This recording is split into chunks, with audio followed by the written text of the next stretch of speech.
Yeah, good luck with that.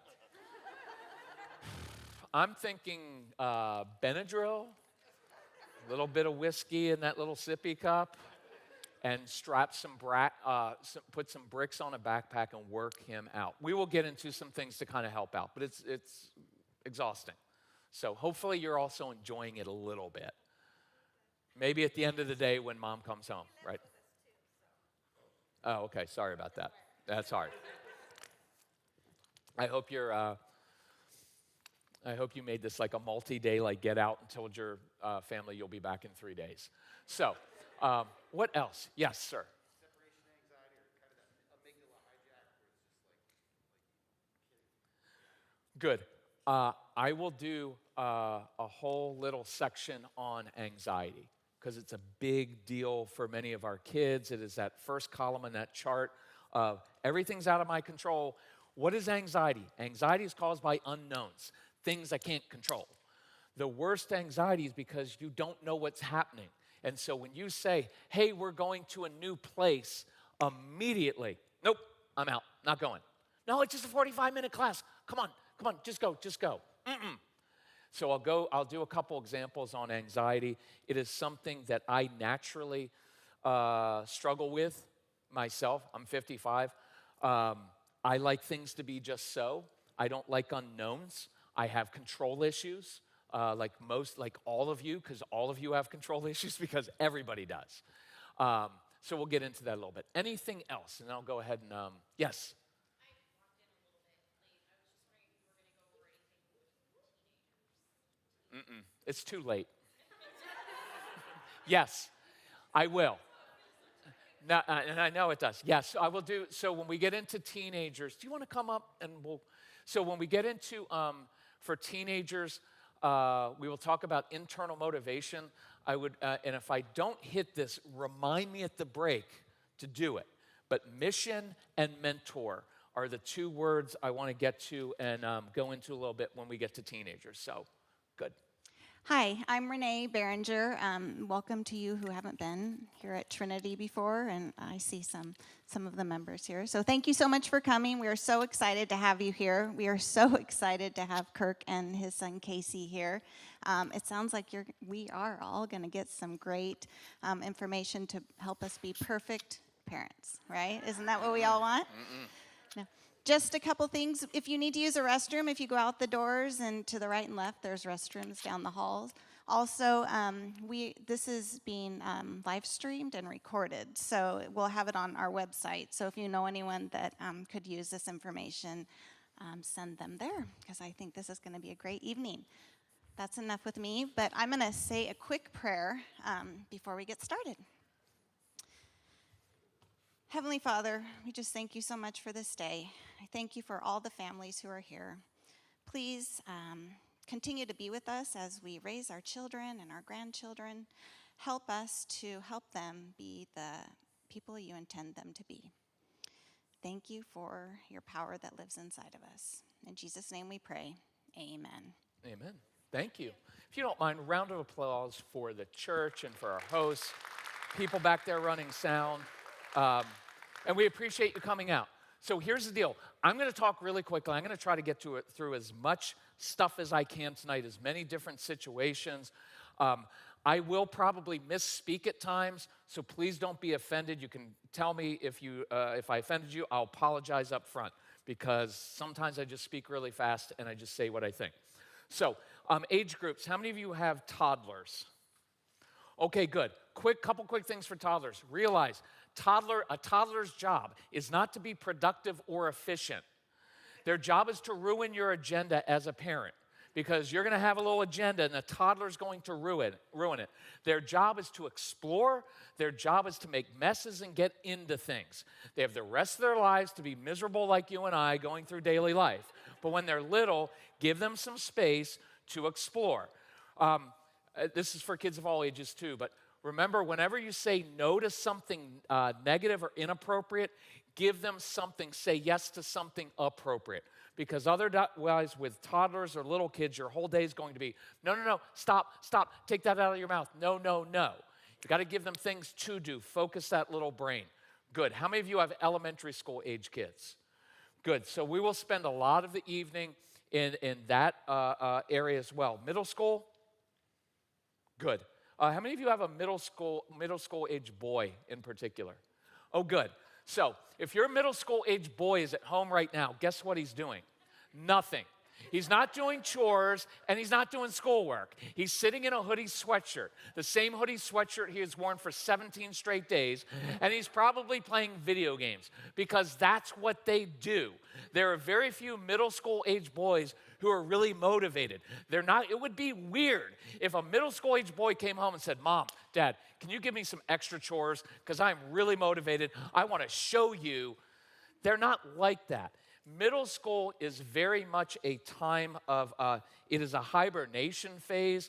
It is a time where I don't want you to get freaked out because if you have a middle school age kid, and this goes for your kids of all ages, how many of your kids will do the bare minimum just to get by?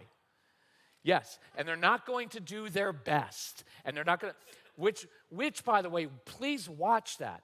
None of you in here, none of us do our best. Well, you need to do your best at everything. You don't do your best at everything. I'm looking at you. You could have worked out a little bit harder, right? You could have worked harder today. That is parental anxiety because I'm looking at you and I see you're capable of so much more and yet you're not doing it. And so I'm projecting into the future and thinking that my 6-year-old or my 16-year-old is going to be like this when they're 26, and they're not. That is your own anxiety. And what happens is with our kids is we start to see all the things they're not doing well. And we pick it out, and 100% of our energy is lecturing them and picking out all the things they don't do well. For the next week, I want you to reverse that and instead affirm the things that they're already doing well. These kids will work hard for you, but not if you're just walking around lecturing and never happy with them and always picking out everything you'd be doing differently. Then your voice becomes Charlie Brown's teacher. And then it is provoking kids to anger too. That's provoking your child to anger, to always focus on everything you're doing wrong. And I guarantee when they're older, they're going to come back and say, you know what? You were never happy with me. All you ever noticed was things I didn't do wrong, and you never noticed the things that I did well. Don't make that mistake, because what will happen is it will ruin your relationship with that child. And your relationship is more important than any strategy, as relationships change behavior. Strategies and tactics don't. I'm going to give you a lot of them, and they're all important, but it's that relationship that's important. Relax a little bit with the middle school age child. They will change. High school age kids, anybody? Okay. So let me do this before I forget later. This is a shortened version. I'll try to expand later. When kids get a little bit older, we like mission and mentor. I want them to have a mission, not an academic mission. See, your neurotypical kids or maybe your compliant kids, they already have a vision. They have a mission. I want to do well in school. Why? Because they're already good at doing school. But you have these very bright, strong-willed kids. They're not really good at doing school, but they can go home tonight and build a robot. They can go home and take things apart and put it back together, or not. But they can do all kinds of cool stuff that they don't get grades for. And so they shut down. And so I want them to have a mission using their particular gifts, talents, and passions. This process is this. Make a list, and this I would do for all of your kids, even if they're 5, because it's important. Make a list of your child's natural gifts, talents, and passions. Your child will be successful in life to the degree that he or she uses his or her natural gifts, talents, and passions in life, usually serving or helping other people. And that can be running a business, is helping other people, right?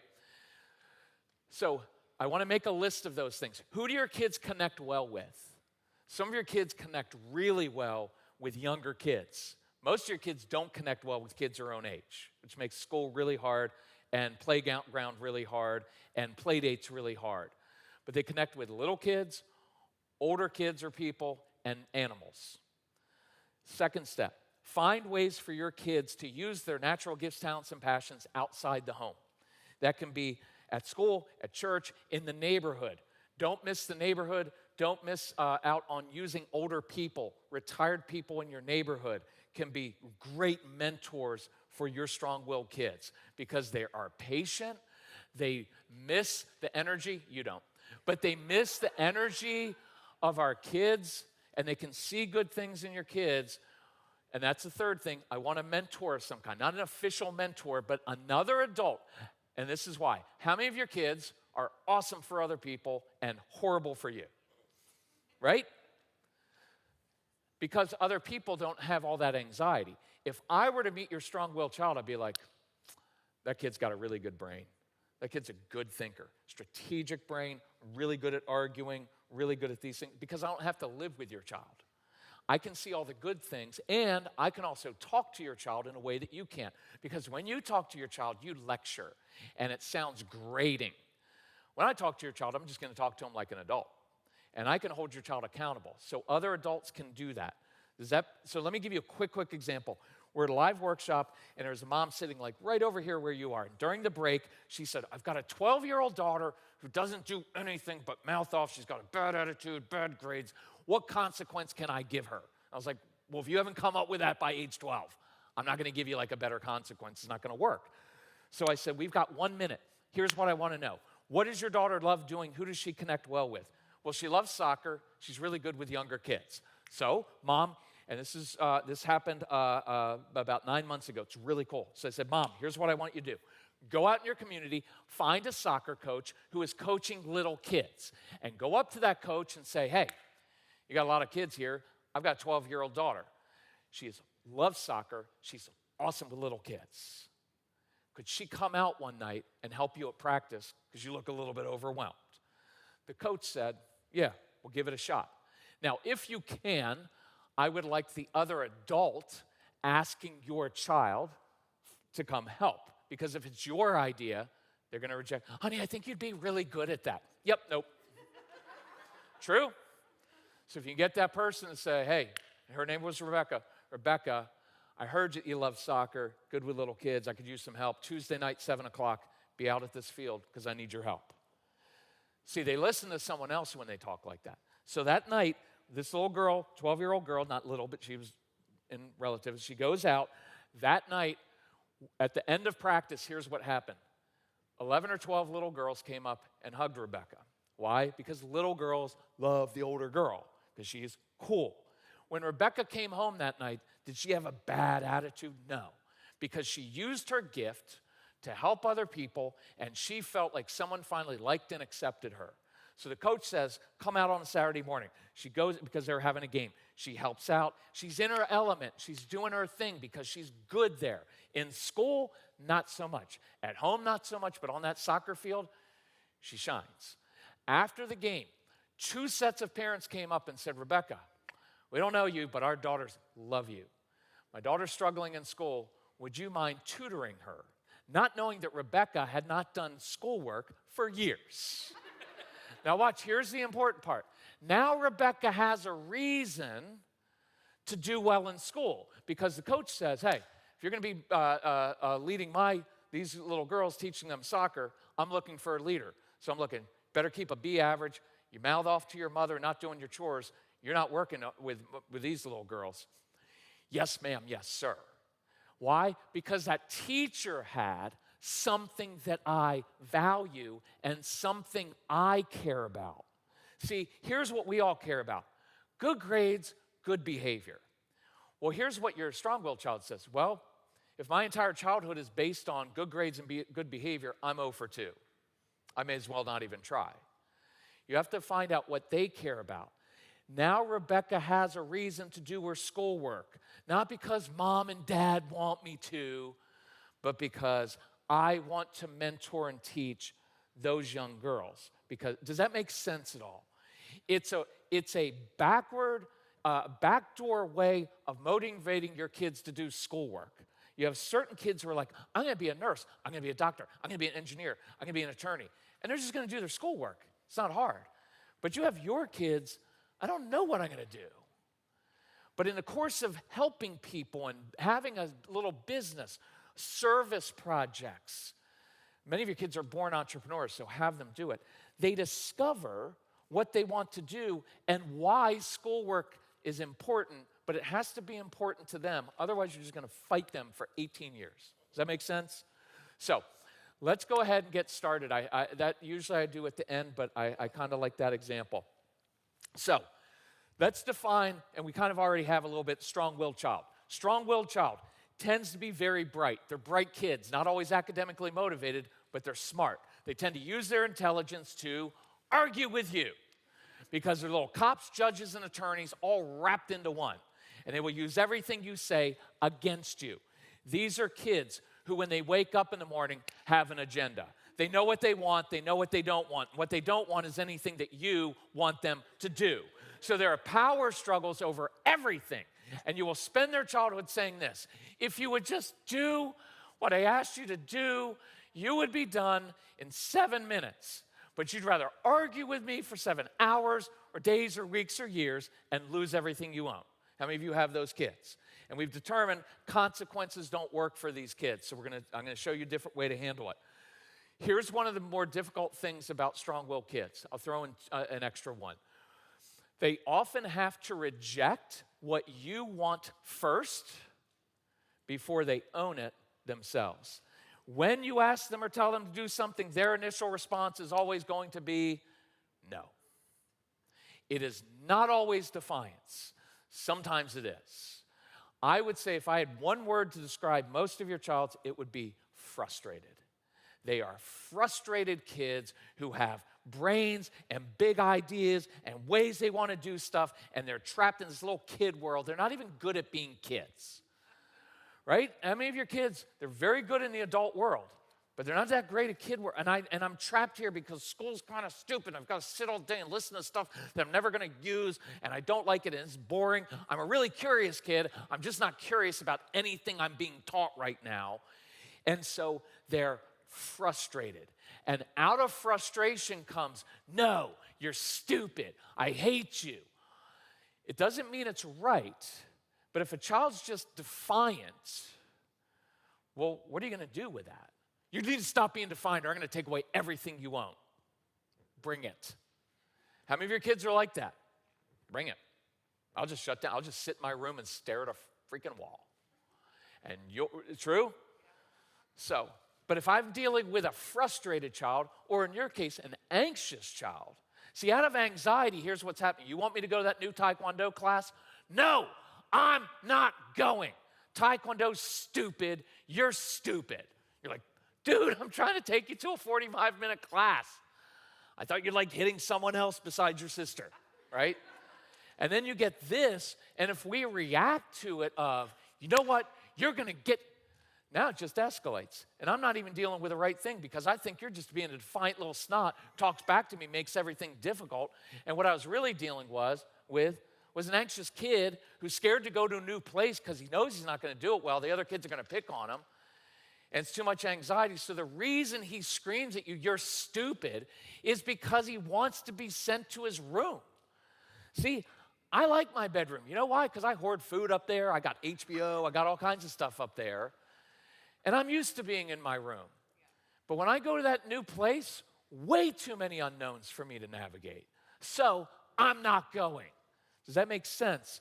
So whenever things, actually it doesn't make sense in the moment, right? But when things don't make sense, like why is this kid yelling at me? When I'm just trying to take him to a class, it tends to trigger. That's why I want to control myself, and I'll get to that in a moment. So I can look at that kid and say, hey, is your stomach a little bit upset, a little bit? You'd be like, mm-hmm. Yeah, you know why? Because you're anxious, you're nervous. You should be a little bit nervous. Going to new places is a little bit scary. So you acknowledge what they're going through and normalize it.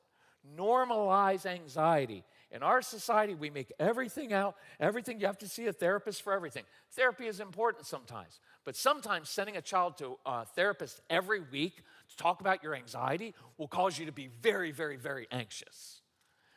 What our kids need from us sometimes is for us to be the adult and say, oh, that anxiety, perfectly normal. You should be anxious when you're going to a new place. It's alerting you that there's a little bit of danger there because it's unknowns. So there's nothing wrong with you, right? It's when, and I like this formulation. Of course you're a little bit anxious, but I believe you're capable of going and having a really good time. Schoolwork, what do we do sometimes? You know what? It's not that hard as an assignment. If you would just focus, you'd be done in 10 minutes. Well, if it's not that hard of an assignment, but it's hard for me, then I must be stupid. The better response, of course that's difficult. Getting your thoughts organized in your head and onto paper, it's difficult. Of course it is. But I believe you're capable of doing it really well because you're a good idea person. Right? So that formulation is, of course, let's normalize it. But I believe I'm not leaving there. I'm not saying, oh, you know what? I know you're really anxious, so let's not do anything that ever pushes you out of your comfort zone. I didn't say that. I just normalize it. Of course you're feeling that way. But see, the confidence comes in, yeah, of course you are. But I know you're capable. In this case, because now I'm not going to do it later, the tool that we give for anxiety in this situation, going to the new Taekwondo place, is this. You counter the unknowns that cause anxiety by giving that routine and giving knowns. So I would encourage you, take your child 3 days, a week ahead of time to that new place when there's no pressure to perform and say, hey, Mr. Taekwondo guy, son's going to be in your class next week. Loves helping other people, not me. You don't have to say that, but think it. Could you give him a job to do? And Taekwondo guy says, listen, what's your name if you don't mind? Ben? Ben. Hey, Ben, listen, psyched you're going to be in my class. Listen, I need your help. How many of you know there's magical words for strong-willed kids? They love feeling helpful toward other people. I need your help. Listen, when you get here next week, you're going to rearrange the mats, set up the cones, help me out. You up for that? I want you here 5 minutes early. So next week, when I come home from work and I come home to Ben and say, hey, Ben, Taekwondo tonight, instead of all the yelling and screaming and I don't want to go, Mom, Dad, remember, Taekwondo guy needs my help. He said be there 5 minutes early, so we need to leave like 3.5 hours early so we're not late. That's why they want to go early, because they're eliminating unknowns, because it takes them time to process everything. And they don't want to be rushed in, because when you're in a rush, you and I are jerks when we're in a rush. True? And so when they get there early, his brain is focused on the job he has to do, and they're good at that. And they know Taekwondo guy is going to say, hey, Ben, good job, my friend. Fist bump. Every week, 5 minutes early, my friend. That helps. So wherever your kids go, have a Sunday school teacher, a teacher, assistant principal, a coach. Give them a job to do. It helps overcome that anxiety. Does that make sense at all? Okay. So let me wrap this part up, and we'll get into, we'll transition a little bit. The hardest thing I think you will find about the strong-willed child is this. The strong-willed child will never do things the way you want them done. They are not going to do it your way. And I don't care if you're 6'3", 240, I will bet $1,000 on this 7-year-old because he will own you. They're not doing it your way. And as a good mom and dad, you will say, oh yeah, I'm the authority figure in this home. It's going to be my way or the highway. That's how I was raised. My dad was career military. So his 4 sons all grew up, my way or the highway approach. Did that with our kids and nearly ruined our relationship with the kids, because with a strong-willed child, it will not work. They will just say, bring it, Dad, bring it. And they will face you down. You're going to justify it, because all the men here, you are justified in being frustrated and angry at your kids because they aren't always doing it the right way. You're justified in being angry. But it doesn't mean it's right to do that approach, and it definitely doesn't work.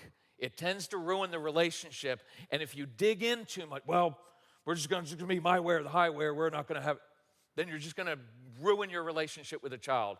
And eventually what will happen with many of them, especially a boy, will end up purposefully sabotaging his life in his teen years and say, you know what? You always thought I was a loser. Guess what? Just turned out to be one. Go F yourself. Again, apologize for that. I hope people aren't offended, but that's what gets in there. So I want to show you a different way to handle these kids. Here's where our experience comes from in a minute or less. The big tall kid you met out there is our son Casey. He's 28 now. He was a horrible kid. He was a useless child at home, but he is an amazing young man now, right? I want to give you hope for that. He came out of the womb with boxing gloves on, loved to argue. And I spent the first 9.5 years of his life trying to change him until I finally figured out I was the one who needed to change. I had a lot of anxiety, I had control issues, and I tried to use my dad's approach on him. Didn't work. And so we ended up inviting kids into our home. And the idea was this: My wife's a therapist. So instead of bringing kids into a therapeutic office, what we wanted to do is bring them into our home. And the idea was to have 8, 10, 15 kids with strong-willed kids, kids on the spectrum, oppositional kids into our home so we could control the environment. So I would change plans on them at the last minute. Why? Because your kids can't deal with that. And we would make sure that they irritated each other so that they would have meltdowns. So in the moment, we could teach them how to deal with their frustration. And over the course, we had about 1,500 kids come through our home. So I hope what you find is this is very, very practical, and as my focus tonight, I can tell you all the research and science, but it's not interesting, and I'd rather give you practical tools. So here's where I want to begin. First 20 minutes now, next 20 minutes, talking about us. 2 big principles that I believe are true. 1, the only person in life that you can control is whom? Ourselves. How many of us struggle with that? Right? How many of us ever tell our kids, you need to calm down and get control of yourself? And your kids are like, really? Because apparently you haven't mastered that skill yet, mom or dad. Now here's the other one. I believe this firmly. The quickest way to change your child's behavior is to first control your own. We escalate things with our kids all the time. Look, if I walk up to you like this, what are we going to have? That's a confrontation.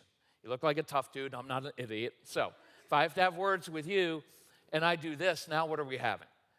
We're having a conversation. I can dictate his response by my body posture.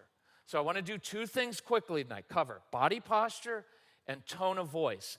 Really important with a strong-willed child. Here's a quick, easy one. It will sound dumb. It will sound stupid, silly. I don't care. I do stuff that works. Body posture. This coming week, the next time your kids are squabbling with you or maybe with their siblings, instead of coming into the room, you know what? I buy you guys all these toys, all these video games. You can't even play well together for 20 minutes. You know what? You go to your room. You go to your room. Look, when I do that, I'm not teaching them anything. What I'm teaching them is, you're irritating, and I just want you to shut up. And so now I separate you and send you away from me. True? Discipline doesn't mean to punish. It literally means to teach.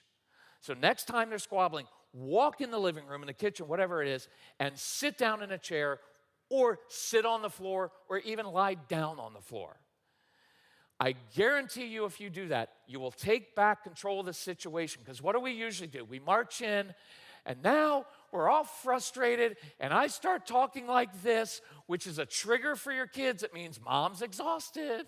So if we just push her buttons, she's going to lose it. And as soon as mom gets upset, dad gets upset. Why does dad gets upset? Because we barely know what to do with you when everything's okay. But when you were upset, we freak out. Is that not true? Because what we're really saying to our kids is, I don't care, hit your sister, but do not make my wife upset, right? And so so now watch, one child, let's say you're the provoking child, sibling issues. There's usually a provoking child and the reacting child. The provoking child is your strong-willed child who needs number 2 column, brain stimulation, gets bored, so he looks at his sister or pokes her until mom comes in all upset and dad's all upset. And one child, by looking at his sister, got 3 people upset.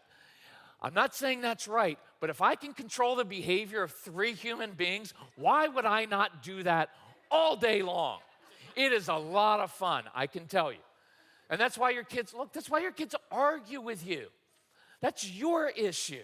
Why are you arguing with a 5-year-old or a 12-year-old still proving your point? They're only push your buttons because you have so many buttons to push, true? If you didn't have all those buttons, they couldn't push it. Because what is more fun than getting my mom or dad upset and controlling them? I'm not saying it's right, but it's just stimulating to the brain. And so now I just came in and separated you. If I come in and lie down on the floor, I guarantee you they will stop fighting and look at you like, what are you doing? Because they already know what you're going to do. Your strong-willed kids they see patterns. They're really good at seeing patterns in people. And they know what you're going to do. But when you come in and lay down, what are you doing? Hey, guys, watch the tone of voice. See, now I'm teaching. This is frustration because I do so much, and I'm making it about me. Guys, here's what I want you to know. Son, I've got this awesome brain. It's really busy, always thinking of ideas. You're like a junior Thomas Edison, man. But one of your biggest challenges in life is when you get bored, because you don't like being bored. So when you get bored, you pick on your sister. The downside is you end up picking on your sister, you lose all your stuff. So here's what else I know about you. You've got an awesome brain. You are a born entrepreneur. You love money. How many of your kids love money? Not in a bad way. They're just born entrepreneurs. And you have a big heart. Never toward me, but toward other people. Again, don't say those things, think them. You can think all the sarcasm you want. Big heart, love money. So I've got an idea for you. I bet if you came in the kitchen with me, we could brainstorm 3 different ways for you to earn some money in a neighborhood.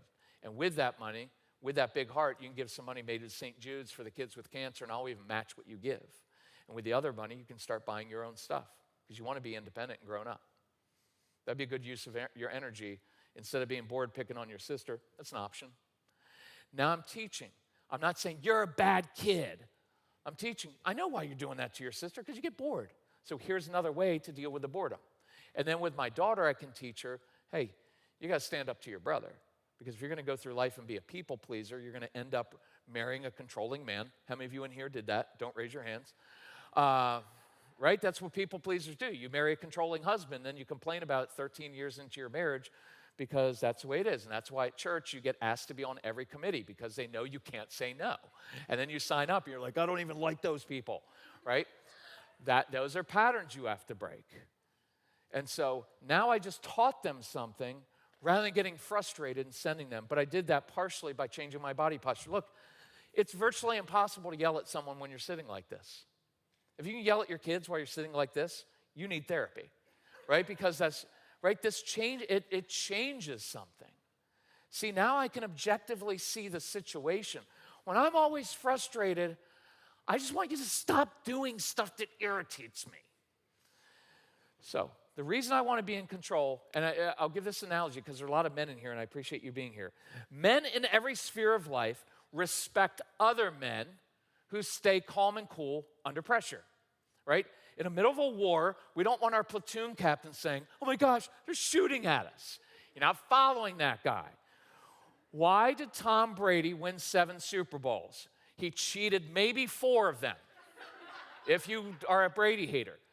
But he still had 3 legit ones. And the reason he was such a good leader, even if you hate him, at the end of the game, when the Patriots or Bucks were losing, he never freaked out. You don't want your quarterback coming out. You know what? You keep dropping the ball. You don't know a route to run. Let's go score. Nobody's following that guy. But when Brady or one of the good quarterbacks comes in a huddle, Josh Allen, all these young guys, we're down by 2 touchdowns. We're going to march down the field, execute our plays, score, get the ball back, and score again. Everybody follows them because he just gave them confidence because they know he's not freaking it. Does that make sense?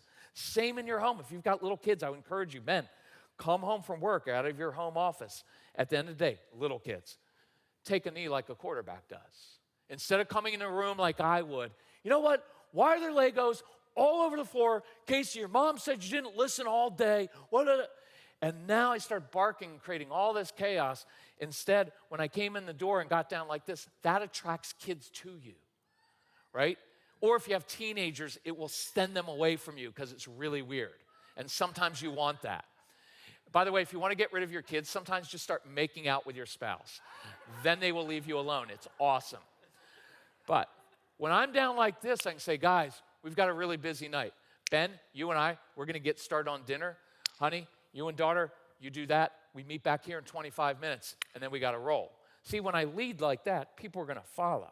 But when I start barking out stuff, anyway, I'll leave it at that. Watch your body posture this week and just notice what happens, how your kids respond differently.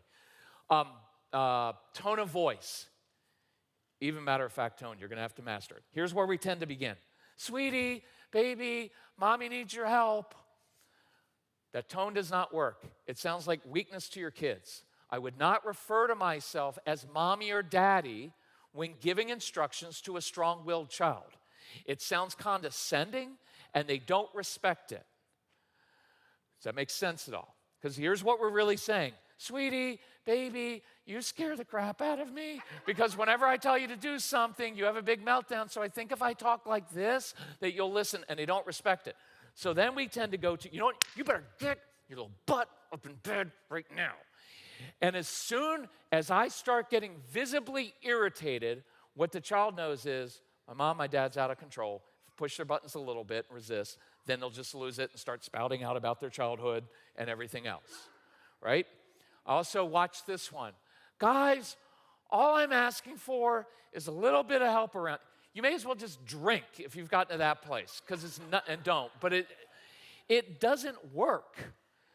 So, me in control of myself, this tone. I talk to kids, whether they're 3 or 23, like they're adults, especially when there's any discipline. If I walk into the room and my 7-year-old is jumping on the sofa, I'm not coming in, hey, buddy, you know what? There's springs in the sofa. We don't jump on the sofa. I don't explain a lot. How many of you have found when you explain too much, you're just inviting an argument, and your kids are way better than you are? And they're never going to say, Mom, I didn't want to do that, but now that you explained it to me, light bulb went off, and I realized you're just filled with wisdom. They're not looking to be convinced. They need to be led. Also, don't do the we thing. Unless you're jumping on the sofa, there's no need to do the whole we don't do that. It's a subtle little thing because many of us grew up in authoritarian homes and we don't want to do it, and we become a little bit too egalitarian of like we talk in we's. I'm not talking in we's all the time. You're not. So it may sound like this. Hey, jumping on the sofa, not happening in my home. But I love your energy. If you want to come help me stir the soup, walk the dog, help me out with something, I'm all over that. So whatever language you want, when I come in the room, I'm in complete control of my, hey, jumping on the sofa, not happening in my home. Here's why I like that. It's a statement of fact. It's not personal. How many times have I told you, how many times have I told you what were you thinking? Those are demeaning phrases that really mean you're an idiot. Is that not true? Right? No wife in here is going to let your husband get away with, honey, what were you thinking? You'd be like, I was rethinking my marriage choice. That's why I'm doing controlling man. So, and I'd encourage you with this, we do things all the time. Look, we are the authority figures in the home, but we switched it around like, well, I'm the authority figure, I get to do whatever I want. No, the authority figure is a leader, right? And if you come from a faith background, you're a servant leader, right? And so we lead by example. People follow us. So anyway, so I like that phrasing of, hey, that's not happening in my home. It's just a statement of fact. My tone is just the way I roll. When I discipline, there's not a lot of energy there, right? Because we tend to put all of our energy, how many times, and all of it goes, it's just not happening. It's not the way I roll. Ben, it's not the way I'm rolling here. Now I do this one. But I love your energy. Do I really like his energy? No. They're exhausting. But you've got to point those things out because that is that energy that your kids have. It's mental energy and physical energy that's going to help them be successful in life. Now remember that principle. Whenever you say no to something inappropriate, no to jumping on the sofa, but here's what you could help me with. For some of your kids, make it something more adult-like. Your kids often do really adult kind of things. Does that make sense so far? So can I come back to you? So this week, and I'll model it the rest of the night, I encourage you, even matter-of-fact tone, even when I'm praising a strong-willed child. How many of you have kids who will reject your praise? Oh, you did such a good job. Why? Because it sounds like this. We never thought you'd actually make a good choice, and you just did. And all of that creates pressure and expectation. And what there's, I may not be able to do that again. So when I praise a kid, I'll walk by and say, hey, Ben, that was a good choice. Well done. Boom, move on. Hey, like how you handle that. Usually you hit your sister 3 times every morning. This time only twice. Well done, my friend. And then I move on because I praise for progress, not perfection. Okay? So even matter-of-fact tone. So let me do this. Does this make sense so far? And I'll try to, as we go along, we'll do more examples. Let's do this on de-escalating situations. So, big trigger for me as a dad was when I would walk in the room and I would hear Casey yelling at his mom, right? Big trigger. So what I normally do, come in, Casey, hey, Casey, how many times have I told you, you don't yell at your mother? You keep that up, you're going to lose everything you own. And then oftentimes I would begin laying into him. Watch this little thing that happens with many of us. We have resentment toward the strong-willed child because they make life very difficult and they ruined our agenda. And sometimes, I was doing a phone consultation with talking to a dad the other day, and I said, you know what I think's happening? Sometimes you want him to be defiant because it gives you an opportunity to feel justified laying into him. And that's what I would do. You know what? And then we do, keep it up. You already lost your video games 1 week. You want to make it 2? And the strong-willed child's going to be like, let's just make it 4. And you're like, crap, because they're going to call your bluff. Or it would say, one more word, young man. And my son one time looked at me and said, word, because he was a horrible child. And so, no, it caused me to grow up. And what would happen is I would see that look in his eyes, and my son was emotionally gone beyond that point where he can control himself. And I would keep it up, Ben, keep it up. Can you see that jerky look on? Keep it up, Ben, right? And he would.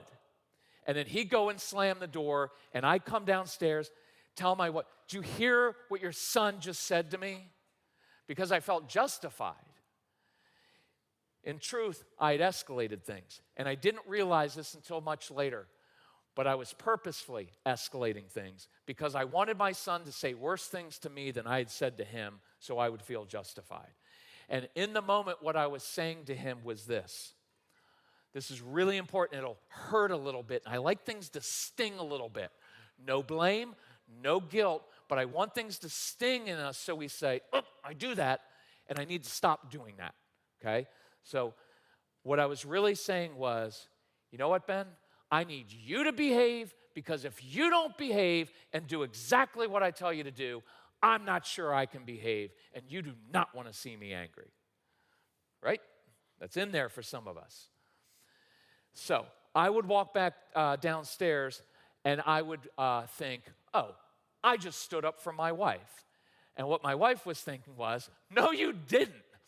You just ruined the whole night because now I have to spend 3 hours up in the bedroom with our son, calming him down from crying, explaining that your dad doesn't hate you. He just has some unresolved issues from childhood, right? And now I was resentful to my wife because if you weren't so soft on him and let him get away with things, how many of you have that in your home? It's awesome for your marriage, right? Because it's very much a guy, or sometimes it's flip, guy, you're so soft, you're coddling him. I'm really tough on men. Why? Because I'm a guy. You know what, men? For those who say, oh, you're coddling our son, I guarantee your wife is coddling you every day, right? Because she tries to make sure that the kids don't do anything wrong because she knows you can't deal with it. So she's actually coddling you. True? Ben, you're a good man because you own that. No, you own that because it's what we do. And that's sometimes why we laugh because otherwise the whole presentation is, you suck as a parent, right? Like, I don't want to say that. That's not it. We all do this stuff because that's just what we were taught to do. And we're trying to break some generational patterns that we don't. I will tell you, for those of you who are younger, none of us know what we're really doing. We're driven by things that you don't even know. We're like, no, I make my own choices. I guarantee you don't even know why you married your spouse. You probably married your spouse because he reminded you of your dad, and your dad was either controlling or had a lot of anxiety. You learned to manage it, and then you met a guy that was a fixer-upper, and you were like, I've been managing my dad his whole life, and this is familiar to me. And you won't realize that until about 15 years into marriage, and you're like, I have no idea why we're together, right? Or one of you, this is our story, my wife has abandonment issues. Well, in my home, my dad screamed and yelled at my mom and sometimes was physical, and I always associated any conflict with it being really bad. So what I learned is when my dad came home and if he closed his Chevy Impala a certain way, that meant he had a bad day, so I went and hid in my room. So what do I do with conflict? I hide from it. Why? Because when I was a little kid, that served me really well. Because my two older brothers took the brunt of my dad's anger while I was up hiding in my bedroom. So now at age 55, when my wife wants to bring something up that we're having conflict over, what do? You know, we don't need to talk about it. Everything's okay. I'll try harder. Gotcha. Right? That's a common, I'll try harder, honey. Bull. No, you're not. You just want to put her off for a while because I have no idea what you want, and I'm still basically a 7-year-old. I am. So I run. Guess what happens when I run from conflict? What does it trigger? Her abandonment. Now you just left me like my dad did. And I was like, of course I did. Think I want to handle conflict with you? All that means is my dad's about to hit my mom. Right? So there's all this stuff that's under there. So I ask you to have mercy on each other as spouses. Have mercy on these kids. Have mercy on yourself. Right? And as you do this, you will find you will change. The strong-willed child is a gift. If you didn't have a strong-willed child, you would not be here tonight. And you would not grow up. Some of you, most of you, if you embrace this, you are going to grow into a mature person that can handle life stuff. Otherwise, you're just going to blame everything on everybody else, and it's your kid's fault. And some of you aren't there yet, and it may hit 2 years from now. So just roll with it a little bit. So, in that moment, here's a different way to handle it. So, key phrase for us in helping kids de-escalate and melt down is this: motion changes emotion. Motion or movement is a tool we use to help kids calm down because we tend to talk too much. And when we talk a lot with our kids when they're upset, how many of you noticed oftentimes they get more upset? Talking and lecturing tends to be provoking your kids to anger. So, I don't talk a lot. I'd also encourage you, watch doing this. Honey, do you want to, let's identify your feelings. I don't want to identify my freaking feelings. Right? Like if you're having a bad day and Ben comes home and he's like, honey, do you want to identify your feelings? You'd be like, yeah, kind of resentment towards you, Ben, right? And sometimes they don't even know what their feelings are. And part of being the leader and the parent is saying, oh, sounds like frustration to me, right? I can identify, look, it's not that hard to identify their feelings. It looks like anger, frustration, So I don't do a lot of that identifying feelings. I don't want kids to bottle things up, but you know what they're really looking for? Tell me what to do with those feelings. How do I handle those feelings? Normalize the feeling, and then tell me what to do with it. But I don't want to talk endlessly about how I'm feeling, okay? And I don't mean that to sound dismissive, but it kind of is, because we do way too much of it and it doesn't work. So the idea of motion or movement, I'll give you some examples, is that in the moment, and this is really important, I just started adding this, and forgive me if it's out of order, but I don't want to forget things. See, in the moment, what I want is, I want you to calm down. And so all of my focus is, I can go sweet, like, honey, let's calm down. If you talk to me in that sweet, calm voice when I'm upset, infuriating, right? Because now you're not taking it seriously, right? Like if you were to tell one of your girlfriends about something that happened and they were like, oh, you're just overreacting. There's no need to be up. You'd be like, you're not my friend anymore. What you want to hear is, oh, if they did that to me, I'd be really frustrated. I'd be really upset. And now you're like, yeah, right? And then you can move on. You just want it acknowledged. So, before we discipline, I want to de-escalate the situation. Otherwise, we're going to go running. You know what? You need to calm down right now, and it escalates every time. So, it may sound like this. Here are 2 examples. I'll give you some other ones, but there are hundreds. I come into the room, Ben's yelling at my wife. And so, his mom, whatever, it's a little bit weird, so sorry about that. So we come in, but he's my stand-in for my son and for your kids. So I come in, and I say, and he's a little kid, sorry. So I come in, and I say, hey, Ben, I can tell you're frustrated. Listen, when you're ready, and I'm holding up a football, I like nonverbals.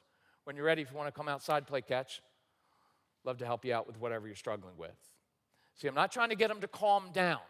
See, that's our goal. I want you to calm down. I'm not trying to get him to calm down. What I want to do is use some movement, and I want us to do something. Hey, Ben, I can tell you're frustrated. Listen, I'm going to dump some Legos out. when you're ready, if you want to come in and build a spaceship, that'd be really cool. You could do a million things. If you're a mom, dad, and you've got 4 kids, you can't go out and play catch. It might sound like this. Hey, man, if I were you, I'd be really frustrated too. Listen, could you do me a favor? Go in the pantry, get some spaghetti sauce. If you get that top off for me, it would really help me out. I want to give them something to do that they're in control of.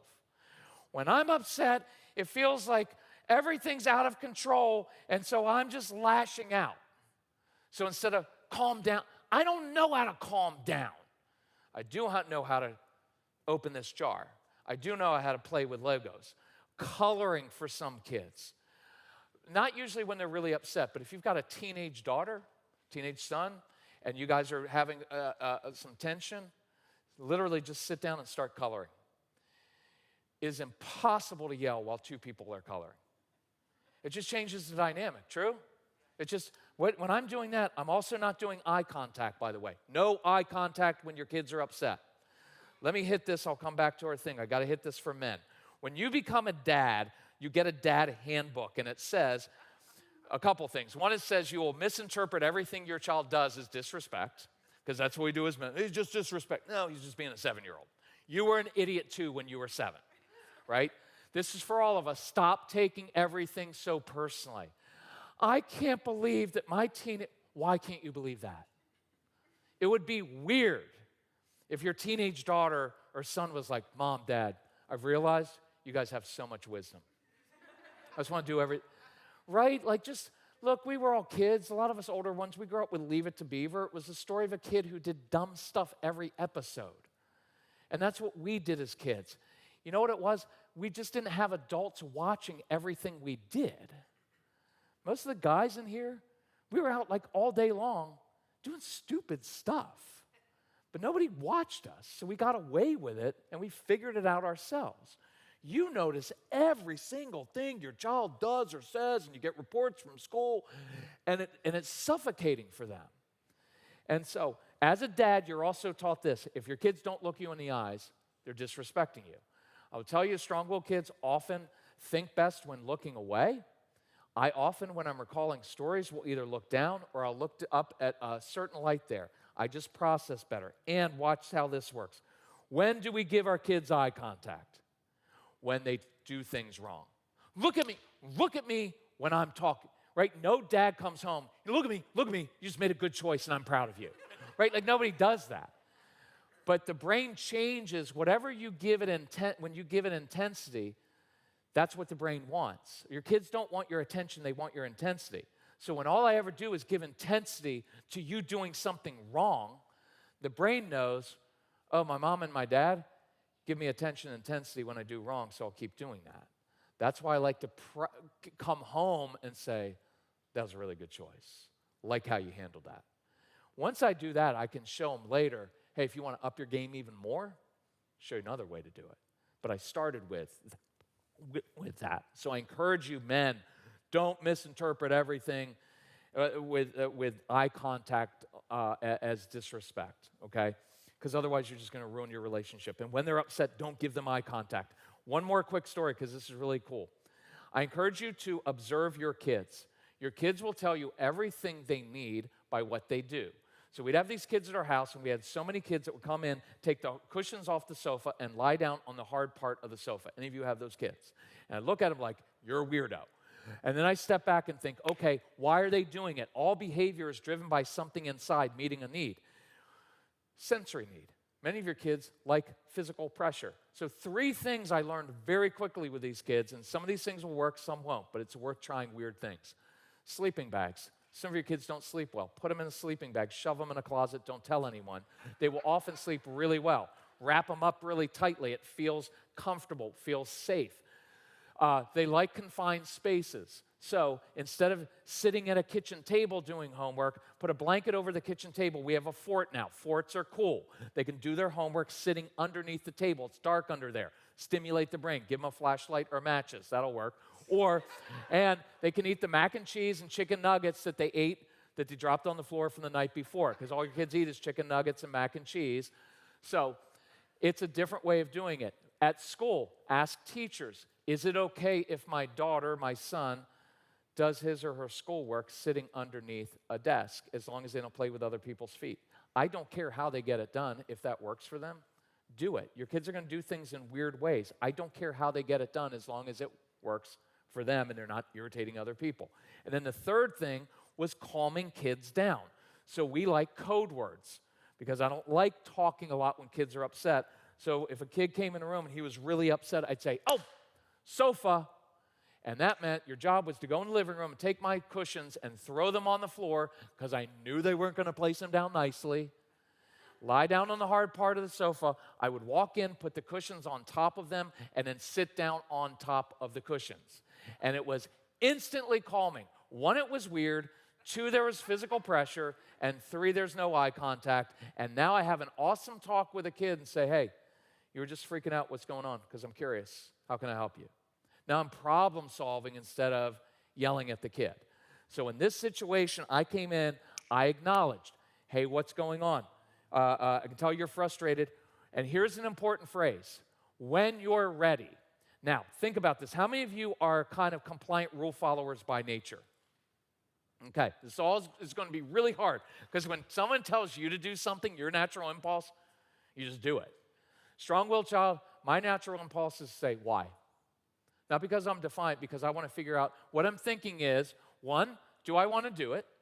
And now I want to know the consequence, because I want to know if it's worth it. How many of your kids calculate that? It's awesome, right? Just made a good choice. Apparently my consequence wasn't a deterrent. And they're figuring out, I'd like to do it a different way. And you're going to be like, "No, do it my way, because my way's quicker and easier. If you just do it the way I told you to do it, it would be so much easier." They don't care about easy. Easy's boring, stupid. They want the challenge and they want to own it, which we're going to get to next. So, here's that phrase, when you're ready. Never use it like this: "Hey, son, when you're ready, get your shoes on, because we need to go." They're never going to get ready. But in an emotional power struggle moment, see if this makes sense. If I come up to a strong-willed child and say, "You need to do this right now," what are you going to get 100% of the time? Nope. When I say when you're ready, it's like it releases them to do it, because I gave you some ownership over it instead of dictating and demanding. This is hard for many of you, because we're the authority figure. Why am I talking? When I tell you to do something, you're supposed to snap. That is, anyway, we can get into that a little bit later if you want. But, so when I said when you're ready, it released that child to do it, and I went outside. Please write down the word space. You have to give these kids some space. If you stand over them, they will resist you every time. Showed the football, went outside. Hey, when you're ready, I'm going to build with Legos. And I sit down, and now we're starting to build with Legos. Here's what's important to me. That child eventually, hopefully, comes, plays catch, opens the jar, does whatever, colors with you. Usually what we do is go to your room. Nothing wrong with that, but I just sent the child away from the very person who has the wisdom and tools to help them. Now when I'm playing catch, Ben, or we're building with Legos, you're with me. And an important message I'm sending: when your world is out of control, mine's not. I can handle you at your worst. Start this when they're young, because your kids in teenage years are going to experience things with social media, with everything else, where their world is out of control. And if they come to you and you just do, and you lecture, what they learn very quickly is, "I'm not going to tell you a thing." But if you start to let them know, "I can handle that. I'm not going to freak out at that. I'll discipline you for it. I can give a harsh consequence." I don't mind harsh consequences at all. I just don't like drama with it, and I don't like it to be personal. Saturday morning comes and they haven't done chores all week, I declare martial law in the home. We're not doing anything. We're cleaning toilets, and we're going to take you to the park. We're not going to do it today until the house is clean. Try me. I'm good. I'm good with just sitting here. I'm good with you being miserable. My job is not to make you happy. There's a huge trap usually for moms, because dads, we kind of don't care. No, because it's just different. But moms, "Well, I want my kids to be happy." I'm perfectly comfortable with you being miserable. not suffering. But if you made a choice and you didn't do it, I'm fine. So the whole day's going to be awful. Good with that. It's pretty much my job 5 days a week. Who cares if on Saturday I'm miserable? Right? I'm not reacting to it. I'm just letting you know. So when we're together and I'm playing catch with Ben, I'm calming down. He's calming down. Hey, go deep, go deep. Good catch, good catch. Now I can say this. Hey, Ben, I'm curious because, and I love that phrase, I'm curious. I know that you know yelling at your mother, hitting your sister, lying. I know you know that's wrong. It's just a great phrase. I know you know that's wrong. It's a lot better than what were you thinking, how many times. I know you know. I also know that you know this. When you yell at your mom, hit your sister, lie, whatever it is, just get dire consequences. Just a matter of fact. So I'm curious. You know it was wrong and you did it anyway, and I'm curious, why would you do that? Because that hurts you. See, typical discipline is me against, what were you thinking, me against you? And what I want to get to is, I'm coming alongside you. And my tone of voice is, look, you yelling at your mother doesn't hurt me and it doesn't hurt your mom. She's a grown woman. It hurts you. You lose privileges. You lose freedom. You lose trust when you do that. And so the reason I want you to stop doing that isn't because it inconveniences me. It's because it's not good for you. Does that make sense? See, it changes the whole tone from, I need to get this through your head that you're doing this to me, to like, look, you can call me an idiot all day, right? Like, like if my son, when he was like, you know what, you're not a good parent. Oh, I'm going to tremble because my 13-year-old doesn't like my parenting, right? Like, no, Casey, if you talk to me like that, it's not going to ruin my day. Just means you're not going to get the freedom that you want in your teenage years. So if you want to disagree with me respectfully, I'm all over that. But if you're going to talk to me like that, it's just not going to work for you. Does that make sense? Let me do a quick defiance thing, and then I'm going to do something else, and then we'll take a break. So Casey he would come at me with that tone of voice. You know that tone. Look, you always have two options. You know what? You keep talking to me like that, you're going to lose it. Go to your room. And it just escalates. So one day I stepped back and I said, Casey, you know, I've noticed like the past 43 times you've used that tone with me, you were anxious, frustrated, or hungry. Because those were always his three triggers and still are. So, two options, son. You may continue to talk to me like that if you want. It's just truth. You can't talk to me like that. You know what he told me one time? Just did. Ugh. The fact that I did not murder my son makes me a saint. But that's in there, true? So you may continue to do that, talk to me like that if you want, but it just means I won't trust you and you're not going to get freedom and you're not going to get the privileges. It's up to you. But if you want to grab some chips, I'll grab some salsa. I'll meet you out on the deck, and I'll help you with whatever you're struggling with. So there's a little bit of movement there. You go get the chips, I'll get the salsa. Rather than, we need to talk about, when does this ever work? We need to talk about your attitude right now, young man. Of course, I can't wait, Dad. Right? Defensive response. But now I just gave him space to go get the chips, and I got the salsa, and we met in a different place. I love chips and salsa. Why? You never see two people eating chips and salsa yelling at each other. True, Mexican restaurants are the best. Everybody's always happy. Throw in a couple margaritas, everybody's really happy. But no, the idea is that it changes the dynamic a little bit in how it does it. A ride in the car, your child's upset. Instead of just dealing with it right there, hey, Ben, you know what? I forgot something at the store. If you want to go with me, we can grab a couple Cokes. We can grab something. We can go to Taco Bell, go through the drive-thru with me. Late night drives with kids when they're really upset, teenagers, awesome. It's dark. It's 9:43 at night, and you're going out to Taco Bell. It's fine. It's grass-fed beef they use now, so it's all good. They don't. We had it last night. We haven't had Taco Bell in like a decade, and we were in, where were we last night? Yeah, there's nothing down there. It's a really dead little town. All the restaurants like done, like even their bars close at 9 o'clock. I was like, that's not fun. So, and I don't even drink, but I know that's not fun. So we went to Taco Bell last night, and we hadn't done that since he was a little kid. And I have to tell you, it was really awful. And so, no, it was so bad that it was good, and it doesn't cost anything. But going up and driving in that car to go up to the store to do something, it just calms things.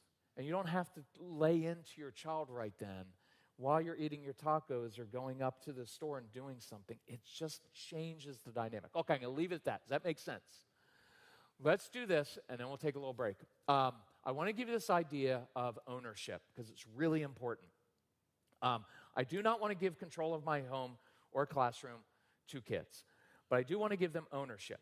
When you and I were kids, we had a lot of ownership of our lives. We get home at 3 o'clock, 3:30 in the afternoon. We were outside for a few hours till dinner time. Summertime, we didn't even see our parents till dinner time. True?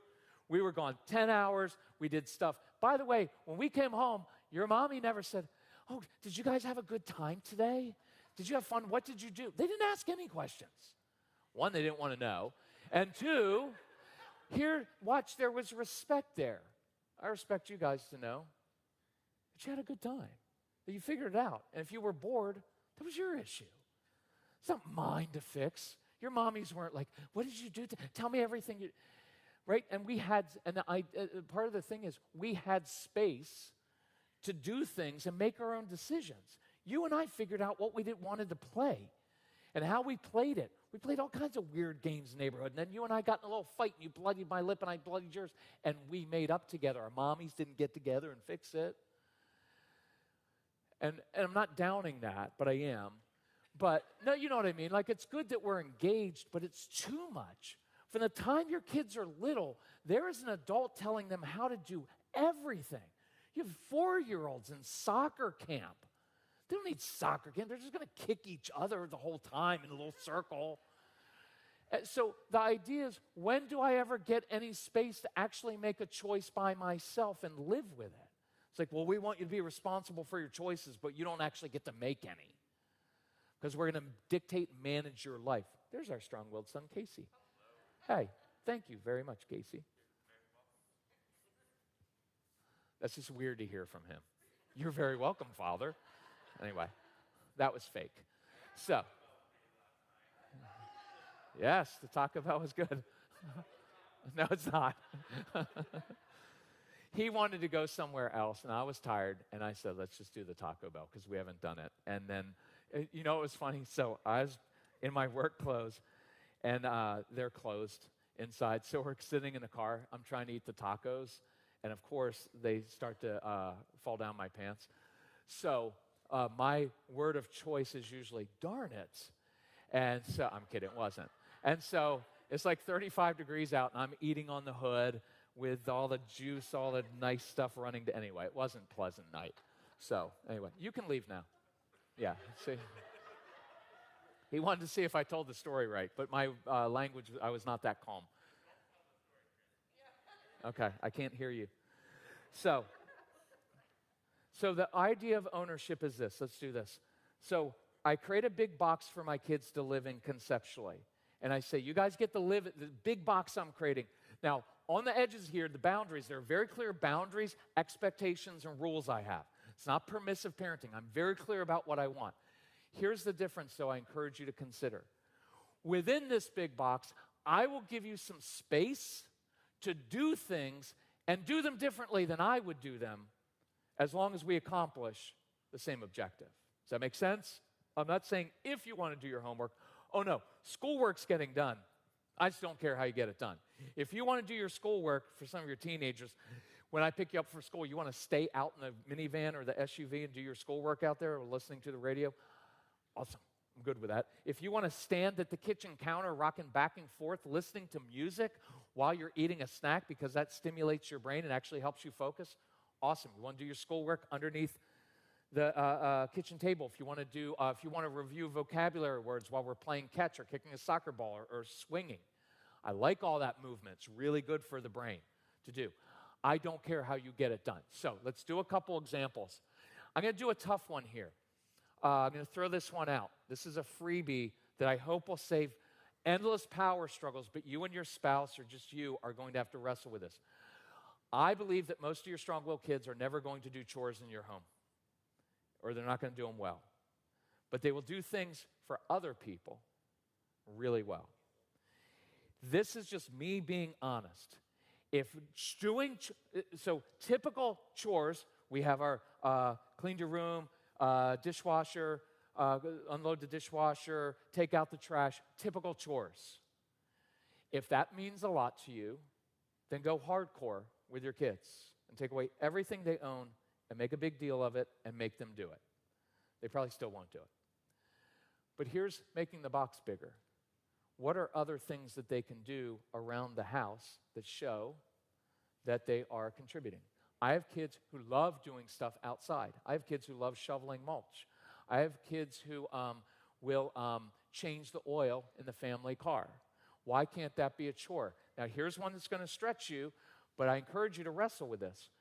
Going down the street to Mrs. Johnson's house and doing a chore for her and helping her out and changing her light bulbs and changing her smoke alarms and doing chores for her, why can't that be a chore that counts? Does that make sense? The beautiful thing about sending your child down to Mrs. Henderson's house is, one, your kids will be very happy that they're with someone else who's not lecturing them all the time, and you and your compliant kids get a break from a strong-willed child who takes 85% of your energy in the home. Don't be afraid to use other people for that, because I guarantee Mrs. Henderson, not you because you got a 2-year-old, but most older people would love to spend time with your strong-willed child and to do schoolwork with them. You've got retired teachers in this church and your community. Use them, because you stink at doing homework with your kids, because all your anxiety, you're all over them, and then you just provoke them because your voice is so annoying. That older lady, sit down with your child and be perfectly patient where you can't be. Do things that work even if they're weird. So that's an idea of ownership, of making the box a little bit larger. And I create a success, because otherwise, I guarantee you, Ben will never do his chores the right way his entire childhood. But he will do those other things. And then the other kids are going to be like, how come Ben did you do this? That's not fair. Oh, you know what else isn't fair? It's not fair that you were born with a brain that makes it easy for you to do schoolwork very easily and quickly. And you connect with other kids, and you get invited to birthday parties, and you don't go through all this stuff. You want to trade places with your brother and be in trouble all the time? So maybe instead of talking about fairness, we should talk about gratitude, you little snot.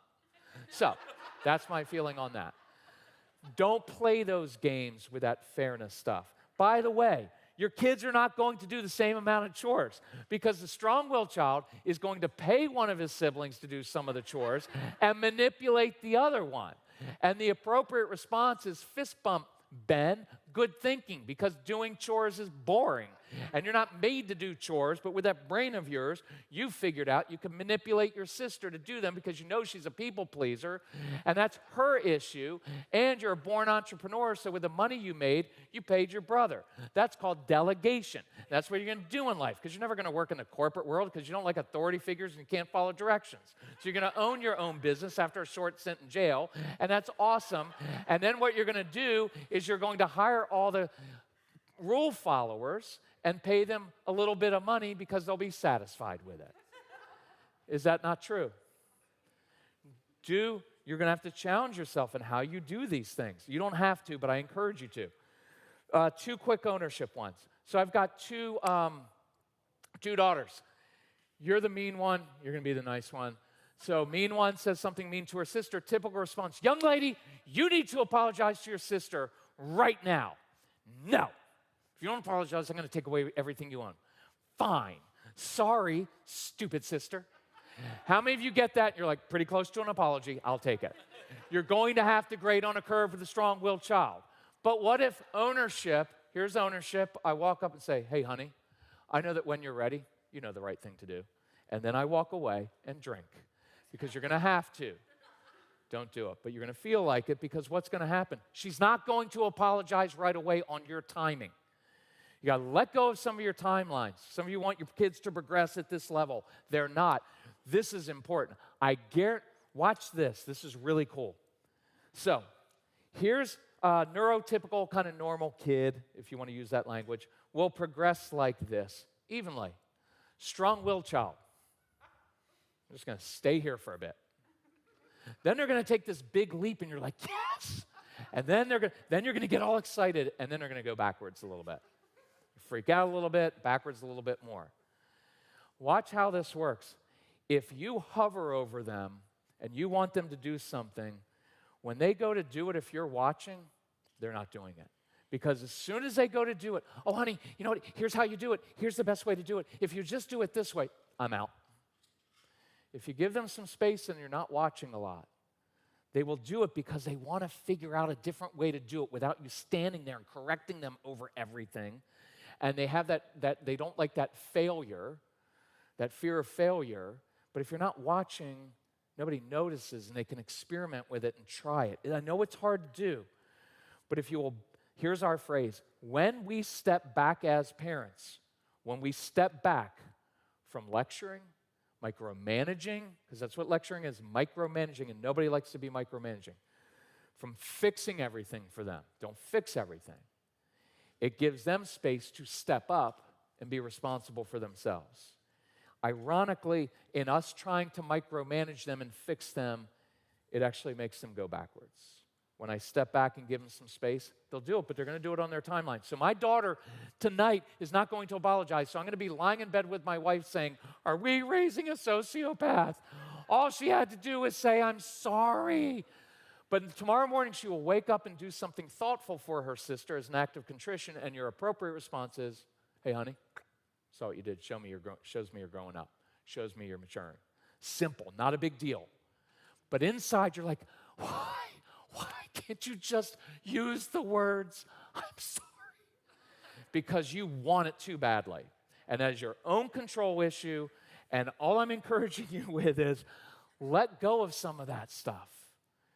She apologized in her heart by being contrite and doing something thoughtful for her sister, but she didn't do it the way everybody else does it, because your kids aren't joiners, and they don't want to do it the way everybody else does it. One more. So morning routine. Let me give you 3 things for a morning routine. I'll do a tough one, soft one, and then this ownership one. Soft one. Connection breeds compliance. Hey, Ben. Every morning, carpool leaves or school bus comes at 7:19 a.m. If you get up and you're totally ready with everything by 7:13 a.m., we got 6 minutes, you get all my attention. I'll do anything you want. We can play Uno. You can show me a TikTok video that I hate more than anything in this world, and I will actually act interested in it. You get ready 6 minutes early, you got 6. See, that's connection. When Casey was a little bit older, I would sit on the side of his bed instead of, come on, got to get up, school, come on. You got to go to that place where you're going to be on red on the behavior chart. You don't have any friends. Come on, right? Because that's what it feels like. And I'd sit on the side of the bed and say, Casey, because he was into blues music. Your kids are old souls. Casey, last night, downloaded some really cool John Lee Hooker stuff. You get up, you get ready in the next 14 minutes. I like interesting time limits. Come downstairs, we will blast that. I was inviting him. Now, here's the opposite. Hey, here's the deal. I'm taking you to school. I leave at 7:19 because I got a job, I got a busy day. Every minute that you are late past 7:19, you stole a minute of my time, which means you will forfeit 15 minutes of your free time tonight. That's not fair. I don't play fair. I play to win, and my time is way more important than yours. Because it is. There's nothing mean about that. So, next morning he gets up, he gets in the car 3 minutes late. I hold up my phone. He's like, seriously, Dad? 3 minutes is good for me. Yeah, but you just chose, good language, you just chose to forfeit 45 minutes of your screen time. That's stupid. You're supposed to be a parenting expert. That's the dumbest thing I've ever heard. Why would anybody ever buy any of your products? Right? Was he happy on the way to school? No. Was he mad at me? No. He was mad at himself because he made a bad choice and he chose that. And I didn't pile on. You know what? If you just get up when I ask you to, look, if you use a snotty tone with me, I'm going to tell you to F off. And so are you, true? Of course. And we do a turkey. You know what? If you would just, they don't, that tone, I don't need that tone. I just let you know, look, this is how I roll. 7:19, 7:22 means 45. So we come home. I come home that night. He's in playing his video games. Hey, Case, just want to remind you, you get 15 minutes because you lost 45 minutes. Seriously? You're going to do that? You don't have to react to that. Just let you know this is how I roll. So guess what? He's learned, and this is a core discipline. When my dad tells me something, he means it. And he just does it. Don't talk so much. Because your kids know you're just going to spout stuff off when you're angry, but you're not going to follow through. Just do what I told you I do, because that means you can trust me. Does that make sense? So here's the ownership part. Hey, Ben, here's the deal. The school bus comes in the morning at 7:19. I have one goal for you in the morning. I want you on that school bus at 7:19. I don't care what you look like. I don't care what you smell like. I don't care what's in your stomach. Be on that school bus at 7:19. If you're smart enough to wear the clothes to bed that you're going to wear to school the next day, brilliant. You can sleep until 7:18. Roll out of bed. Grab the Pop-Tart that you hid underneath your bed, because I knew you hoard food up there. You can run out to the school bus. You don't even have to have your shoes on, because we live in Portland, not Alberta. Okay? You put them there. And if at the end of the day you made the school bus on time, fist bump. Nice job making the school bus. Now, what am I thinking inside? I hate the way he gets ready in the morning. I want him getting up early and getting some exercise. I want him eating blueberries and avocados so he has antioxidants and good healthy fat for his brain's ready to learn. And I want him to look nice and be respectful. I don't care. I don't care. He's on the school bus. Right? How many of you fight with your kids? Tomorrow morning, it's a little bit cold here in the morning. Most of your strong-willed kids are going to come downstairs in shorts and a hoodie sweatshirt, and they're not wearing a jacket. And you're going to fight, and that's your issue because you're a control freak, and you need to stop. And you're going to lie to your child. If you don't wear a jacket, you're going to catch a cold. You don't catch a cold from cold weather. You catch it from germs. True? They're not going to wear their jacket anyway, right? And if they don't wear their jacket and they're cold at the bus stop, they'll steal another child's jacket. And then your appropriate response is, it's called being resourceful, my friend. Well done. Look, I want my child doing all of those things in the morning, but I guarantee you, if it's too important to you and you're on them, they will resist every time. But when you step back, I want your kids eating healthy. But guess whose body it affects when they eat? Theirs. So eventually Ben's going to be like, come home, Mom, Dad, every day in third period, my stomach's really upset, it really hurts. Yeah, I know, there's this thing called breakfast. It's available every morning. You can even fix it yourself. By the way, many of your kids will love to cook.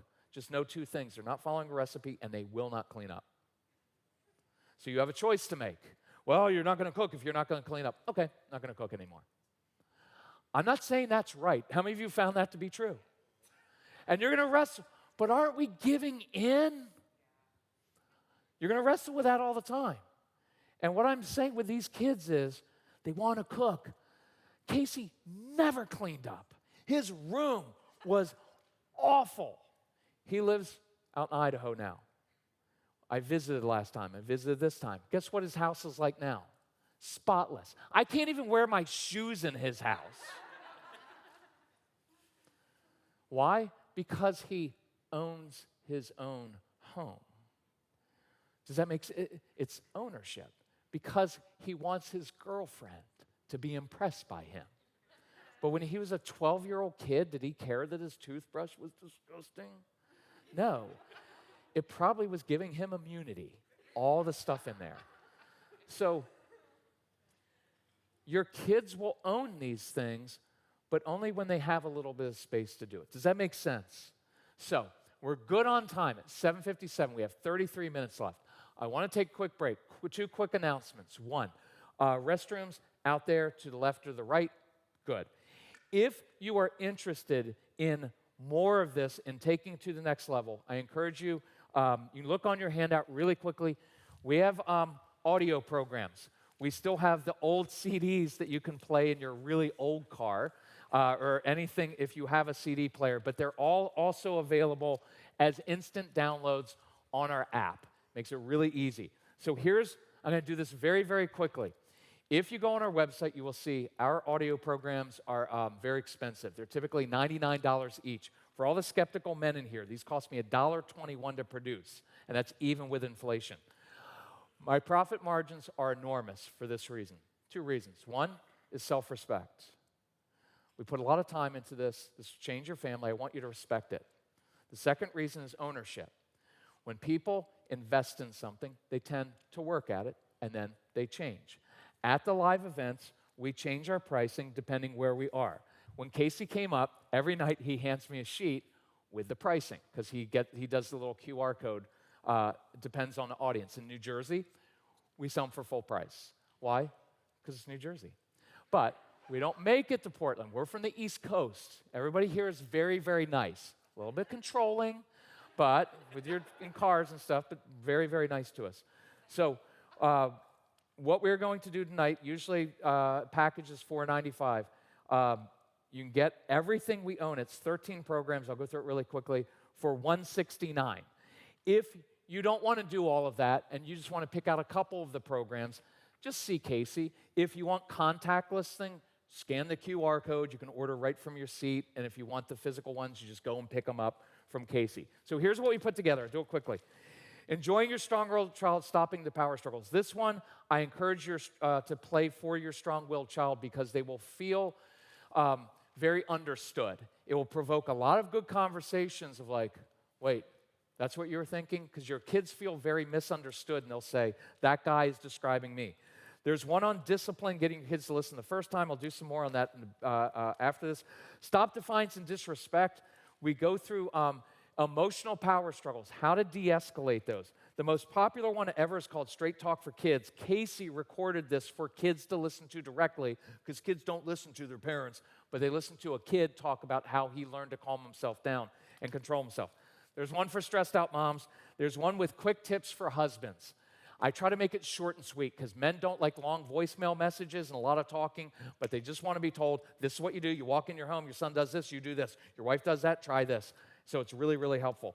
One is called Adhd University. Your kids don't have to have ADHD, but if they struggle with all these things and things on that chart on the second page, we go through this in detail. It's really good for homework and school time. Share it with teachers. There's one for younger kids. There's one on motivating kids. There is one on screens, on sibling fights, and there is one for couples. And the reason we're including that now, because we used to sell that separately, but nobody wants to work on their marriage because it's really hard and you love your kids more than you love your spouse after a while. And men won't do marriage therapy because it's too hard, it's expensive, and it feels like the therapist is teaming up on us. Because I did marriage therapy, it's really hard. So what we put together in the marriage program is something that's very, very practical that guys actually like doing. I hate saying it like that, but a lot of this is if you make it easier to do in little steps, then you're more likely to get it. But to go and pay $150 an hour to sit with a marriage therapist and have all this stuff come up, sometimes it's easier at home. So we put all that together. $169 for me, it's real money. For me, it's one trip to a therapist, but you get about 35 hours worth of programs, and you listen to them on the app. You can share them with your spouse, your parents, share them with teachers. If you're interested, either order from there or see Casey, he'll help you out. Let's do this. Let's take about a 4.5-minute break. Short break. If you just want to stand up, fine. If you want to use the restroom, do that. If you have questions for me, come on up. And then I'm going to start back at 8:06, and then we'll do tough discipline, disrespect, and some things for school and behavior and anything else you want. So, thank you. Take a little break, and then I'm going to take a drink.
While we're kind of waiting a couple minutes, screen time.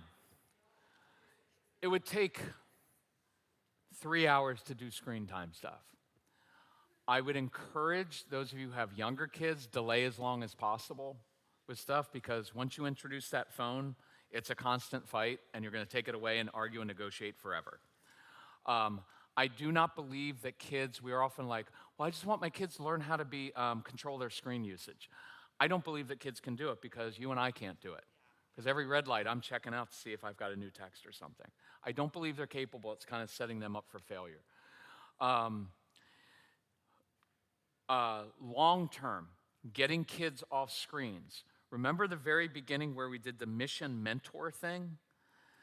That tends to be how I best get kids off of screens. Because think about this, and maybe we'll just focus on this part. All behavior is driven by meeting internal needs. Why do our kids play with screens, get on screens, do that? One, it is very stimulating for their brains, right? It is something they control, because they have complete control over it. Video games, oftentimes, it is order and structure, because every time they play a game, they know the rules of the game, and it's consistent for them. There's a social aspect to it. When you and I were kids, we were outside playing, we were hanging out the proverbial 7-Eleven. Your kids can't do that, so they hang out online with their friends.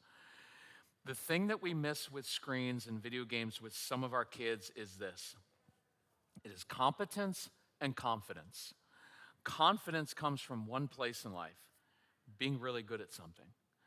Some of your kids are not that great at school or behavior, but they're really good on their video games. So when you're really good at video games and all your friends know that you're the best at Call of Duty 2, or you're the team leader, or you have the high score, well, that's something I'm good at. Why would I not want to do that all the time? Does that make sense? So I want to get a little deeper. Look, you're Portland people, you're thinker. No, but you're thinkers, right? Like some areas we go to, people aren't so bright. But I know that you're thinkers, and you want to go a little deeper, because I could just say, like, you need to be the parent and take away the screens, because otherwise you're a bad. I want to go a little bit deeper with it. And so how I learned this is when Casey, and this was a long time ago, was playing Call of Duty 2, I walked into his room and said, Casey, I'm curious. What do you get out of this? And then I started to hear it, and it made sense to me why he would want to do that all. Because otherwise it was like, when I was a kid, I was out playing football. It's going to rot your brain. It doesn't matter. And what I learned was, if I was going to get him to stop doing this activity that fed all these different parts of him with the stimulation and the social skills and everything else, I had to replace it with something else. And so I'm not going to do the long story, but I said, what do you really want to do? And he said, I want to learn how to fly an airplane. And I was like, bad choice, because I have a fear of flying, and it's really expensive. And you're a jerk for picking that. So I went to a local airport, and I found out it was $50 a lesson for flight lessons. So I came to Casey, and I said, here's the deal. It's $50 a lesson. If you will commit to it, I will pay for half, but you have to pay for the other half, because I like them to be invested. He's like, I'm 13. Where can I get $50? So I was like, JOB, job. What can I do at 13? Well, you play ice hockey, but you're not that good. So, and he knew it. I wasn't being mean. Why not be an ice hockey referee? And there's an important part of this, and you put your kids in situations to succeed. Casey was not a good ice hockey player. He was a fantastic ice hockey referee. Because just think, your kid's controlling, bossy. He got to wear stripes and put other children in a penalty box, right? But watch what else. He's decisive. You don't always have to make the right call in ice hockey as a ref, but you have to be consistent and you have to be decisive, because that builds confidence. He also was oppositional. So when all the parents were yelling at him, ref, you stink, to other kids, oh, they're yelling at me. He was used to it. So he's like, bring it. What number is your son? Because I'll put him in the penalty box. Can I tell one funny story? So he's, and this is all true. So he's reffing, and a coach is screaming at him, ref, dude. So most of the kids would skate to the other side of the rink and switch up. My son stands right in front of this coach, The coach is yelling at him, and my son turns around and says, "Coach, do you need a Kleenex?" Which means, stop your crying. Now, was that disrespectful to an adult? Yes. Was I proud of my son? Absolutely. Because that dude deserved that, yelling at my son. So anyway, I can't fix this right now because I stink at things like this. Do you want to do it for me? Figures, a mom. No.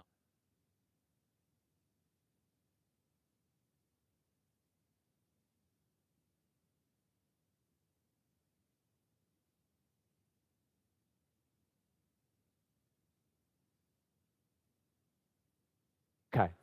I don't need to be told that it was backwards and I messed it up. Just fix it. I don't want to hear you talking. So, you know I'm kidding. I appreciate it. So, you put him in, so he started reffing. He started flying airplanes. Well, guess what happens when you fly airplanes? You can die. So, he flew on his first flight. He got to actually control the plane for a little bit. Well, guess what feels a little bit less stimulating? Playing the video games. Does that make sense? So get your kids doing the other things. Get them service projects, feeding people, starting their own business, helping the old lady down the street, because that will draw them more than the video games would. Does that make sense? The other thing, I'll throw this one out there. You don't have to do this, and I'm not recommending it, but it's an option. If you have a child and you have given him or her an iPhone or whatever too early and they can't handle it, this could be a way to handle it. Wait for the weekend. Don't do it in the middle of the week because you're going to have World War III. Hey, Ben, I need to apologize to you. I put this thing in your hand that you're not able to control, and in fact, it's controlling you. This changes your mood. It is changing our relationship. And I apologize for giving into peer pressure and giving this to you when you couldn't handle it. That's an honest statement. There's no, I was a terrible parent. It's just an honest statement. I shouldn't have done that. I made a mistake, because otherwise it's like, you know what, why are you always on your screens all the time? You guys can't control it, right? I'm not putting, no, I gave it to you. And it's changing you, who you are, and so I'm taking it back. And my assumption is you are going to be extremely angry at me and furious and really upset. And I understand that. And then you just do it. Now, it's going to be a mess. It's going to be awful. Well, when am I going to get it back? And I would just take a break from it. I will tell you, in the families we've worked with who have done things like this, it's like withdrawal. The first few days are brutal. The first couple weeks for some of your kids, brutal. But if any of you have done that thing where you've had like a weekend where you went into the woods and you did something and you detoxed and your kids were like, that was actually pretty fun. If you can get through that, and again, I'm not advocating, because for some of your kids, not to say they need it, but it's up to you, but that would be my option of how to do that, because that's just an honest way to do it. And then reset. The other thing I would encourage you with is, if you're going to take it away, you're going to have to get very active with your kids. And you're going to have to go outside and play. Because you're going to be like, go outside and play. They don't even know how to play anymore. Wait, what do we do out here? So you go out and play and do the stuff we did as kids. Play ding dong ditch with, you can't do that anymore. Ring doorbell, ruin that. But anyway, you lead them and show them how to do this. And by the way, lead by example of simple things like at dinner table, there are no screens. And that includes dad too. Because you're not that important that you have to have your phone all the time. That includes dad too. By the way, men, your wife will like that. If you go out to dinner and you leave your phone in the car and you're totally engaged, wife will love that. She will sleep with you a lot more if you do that. So, it's motivating to men, is it not? Look, remember that example before that of the escalating? I guarantee you, and I know this will sound awful, but it's just true. Because I'm doing a homeschool convention, and I put our title this year, which they rejected. I was going to do a session, 5 ways to more and better sex. And the homeschoolers were like, oh, that's too what? I was like, it's a normal part of life. If you don't have a good sex life, it's not good for your marriage. It's not good for the kids. But I guarantee in that example before, if the husband's always coming in and escalating everything, wife's not going to want to be intimate with him. But I guarantee if I said, hey, when you're ready, play catch, and that wife's looking out, and that hubby is now connecting with this upset kid, and she doesn't have to calm everything down, true, you're going to want that husband, right? That's a very practical thing, is it not? I'm trying to work on this so everybody's not all weird, like, why are you talking about sex? Because it's normal. And every guy in here, 98% of the day, that's what we're thinking about. I thought that was going to end as I got older. It doesn't. It's weird. So anyway, it's a normal part of life, so deal with it. So we did the motivating your kids. I have a thing that I do sometimes on getting kids to listen the first time. Do any of you struggle with the idea of immediate obedience? Like you're raised like your kid's supposed to be immediately obedient. Anybody struggle with that or no? Let me do this, and I'm going to do it in a number of different ways. I already alluded to this before.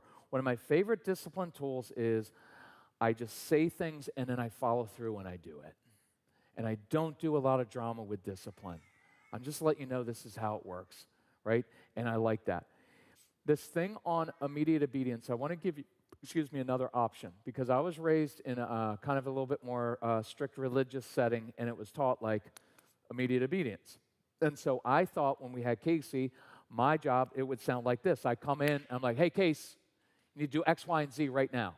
And his appropriate response was, of course, Father. I wasn't having a good time texting or playing video games. I was hoping you'd give me additional chores so I could learn the value of hard work and responsibility, sir. That's what I wanted to hear. I never heard that his entire childhood. And so in a lot of circles, that is a very strong concept, and I will tell you, and I don't want to offend anybody, but I'll tell you exactly why I believe the way I do. So I stopped doing that, and with all the kids who came in our home, I did it a different way. I'd come in, and just use Ben again. Hey, Ben, here's the deal. It's 4:30 in the afternoon. I want these 3 things done by 7 o'clock tonight. Don't care how you do it. Don't care when you do it. As long as 3 chores, 7 o'clock. And then I would remove myself. If you stand over your child and talk to them too much and give them chores, here's what's going to happen. I remove myself for 2 reasons. 1, I expect pushback. I expect pushback because I believe it's human nature to not want to do what people ask you to do. You're weird because you're compliant. So I'm just kidding. But no, that's a good thing in life, but it's pushback. How many of you, the last 85 times you have asked or told your child to do something, you got pushback? And so people come out and they're like, aren't you going to give me some language? So they say, yes, ma'am, yes, sir. No, because I don't believe that's human nature, because I'm not even like that. When I talk to God and I sense that God may want me to do something different, my initial response is always like, don't like your idea. Now, you've got a lot more wisdom than I do, but I don't like it. It makes me uncomfortable. No. I always push back. And the pushback is buying me some time because I need to process it and think about it a little bit, because I'm anxious a little bit about those things. And so I'll give you this for those of you who have a religious foundation, this very quickly. And even if you're not religious, it's still instructive that all of these things are still human. Like, it's still like, even if you, whatever you believe about Scripture, it's interesting, the stories, that the first story of 2 siblings was one sibling murdered the other. And it's not any different. And there was no video games or guns back then. It's human nature, right? And so it's fascinating to me. So watch. God calls Moses out of a burning bush. Moses, go lead my people out of the wilderness. What did Moses do? Argued with God. I don't have a good speaking voice. Yeah, I know. I'm speaking to you out of a burning bush. I think I give you the words. I know, but I didn't do the Covey Leadership Seminar. I didn't follow John Maxwell. I'm not a good leader. He argued. Moses was not immediately obedient. Abraham. He went and had sex with another woman. He committed adultery. King David, the man after God's own heart who wrote Psalms. Adulterer and murderer. Jacob, the father of our faith. The God of Abraham, Isaac, and Jacob. Any of you wanted Jacob? Deceives his brother, deceives his father. He was a horrible person. And in Christian faith circles sometimes we're like, oh, if we do everything right, we pray over our children, we'll have a peaceful, great home. It's supposed to be messy because it always was. And everybody that God used was messy. I've always wondered about Jacob because his name meant deceiver, and people name their kids Jacob all the time, which is stupid. Right? But it's there. And is it that, for those of you who have faith, is it that God honored something in that strong will? That he knew he's going to wrestle? And we want the people who are like, oh, yes, ma'am, yes, sir. If you read through Scripture, you'll see the people who are good people and the rule followers are the ones that Jesus yelled at all the time. The story of the prodigal son was not about the prodigal son. By the way, on the way here, we saw Prodigal Son Brew Pub. I was like, that's an awesome name. So, it was the older brother. I have always done everything you have asked of me, Father. He had a bitter, nasty little heart, right? So I'll give you this one, and then then we'll move on to the second piece. Jesus, I think it's Matthew 20, tells a story of two sons. Father has two sons. Go out and do my work in the vineyard. Father said, go do work in the vineyard. And the one son was the one we all want. Of course, Father. He was like the Eddie Haskell of his time. Only he didn't go and do it. The other son was the one we have. Vineyard work's stupid. Not going to do it. Only later he changed his mind and went into the vineyard and did his father's work. And Jesus, not me, said, which of the two sons was obedient to his father? It was the initially mouthy one. That's who you have. They just sound bad, right? And it's icky, but their hearts are often very sensitive and very good. And so the reason that I would say, hey, Ben, 3 chores, 7 o'clock, and then I was out of there is because I knew he was going to be like, oh, chores are stupid. You're stupid. I'm not doing my chores. And then we get all take it personal. You know, when I was a kid, I did chores all the time, and I don't even ask you to do anything. And then we just bite on it. And then it draws us into this big thing. I don't hear it because I remove myself and give them space to wrestle with it, because usually if you give your kids space, they'll come and do it. But here's the other thing. They won't do it with a good attitude. Do everything, what is it? Obey right away, all the way with a happy heart. That makes me vomit. That's one of the most damaging things ever.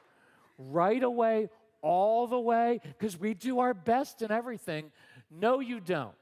And I'll give you a challenge. That child, that middle school child or child who is doing the bare minimum to get by, tonight when you go home, say, you know what I learned about you? You're brilliant and you're strategic, because you know that middle school grades don't count and they don't mean anything to you. And so you figured out how to do the bare minimum just to get that B average so you can keep X privileges. That's strategic thinking. That's a really smart way to look at life, because you prioritize. Why do extra work, schoolwork that you don't care about when that takes time away from your video games? Is that not a true statement? Now you're going to be afraid, like, but if I tell him that, he's going to continue. He's going to do that anyway. True, you can't make them work harder. Sometimes when you stop trying so hard, this is really important. Sometimes when you stop trying so hard to make them do things, they do it because they're doing it of their own will, and they know that you're not going to be on them all the time. It's really counterintuitive, but it's cool. So I remove myself, and then I give him space to do his chores differently than I would want them done. What do we all say? You know what? Do A, B, then C. You start with the hardest one first, you get some momentum, you get that one out of the way. Are those any homeschooling families in here?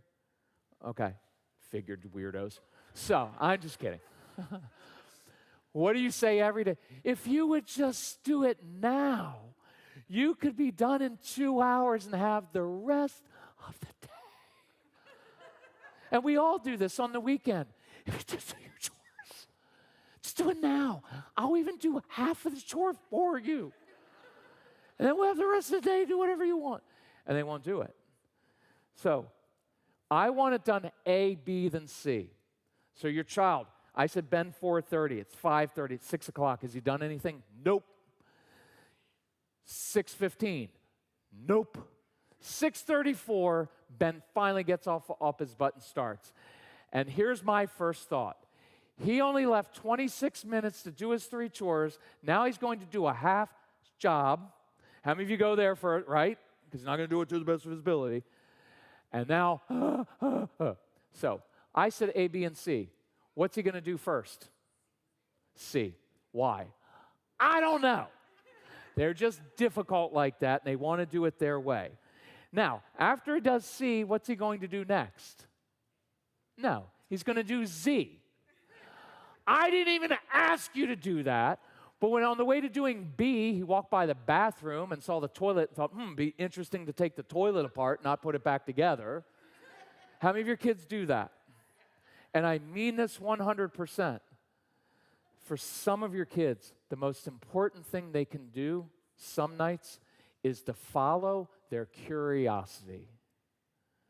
Because when he was drawn to that toilet and took it apart or built something, I guarantee your child is learning more doing that than he is doing his rote homework assignment.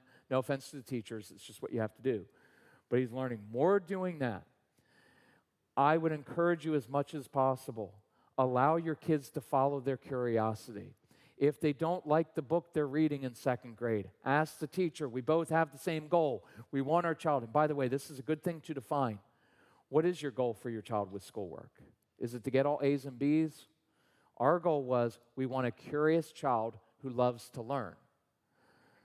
That didn't always mean he got good grades, but he's super curious. The kid is really curious. He reads all kinds of cool stuff. But he didn't in school. Why? Because he didn't have context for it, and it was boring, and it was dumb. So if you go to a teacher sometimes and say, look, we have the same goal. We want our child to read. This is the assigned book. It has all kinds of names. Casey and I have a thing like if a character in a book has a weird name, we hate the story. And if you do that, and you can't get past it. And so could he read this book because he's really into airplanes or she's really into whatever? And just say, can we do that? Writing assignments. If your kids have trouble with writing, ask the teacher, could he just do a writing assignment on something he's interested in? Because then he'll probably do a really good job. It's unnatural to ask people to do things that they're not interested in.